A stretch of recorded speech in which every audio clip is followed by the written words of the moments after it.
আজকে 15ই ডিসেম্বর আমি চলে এসেছি মালদাতে। আমার বোনের বিয়ে, ছোট মনার মেয়ে আমার বোন, তো তার বিয়েতেই এসেছি। এসে আমি রেডি হয়েছি গায়ে হলুদের জন্য।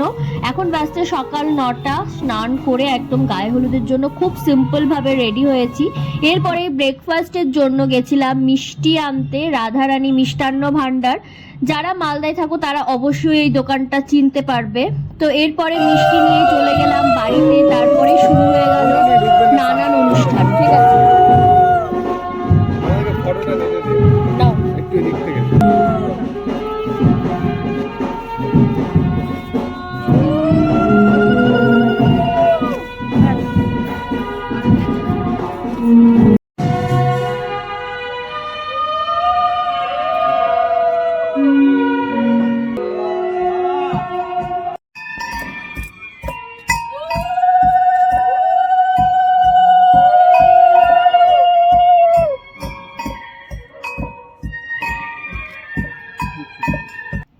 এরপরেই চলে এসেছে গায়ে হলুদের তত্ত্ব, সেটা শেয়ার করছি পরের ভিডিও। দেখতে কেউ ভুলো না। টাটা।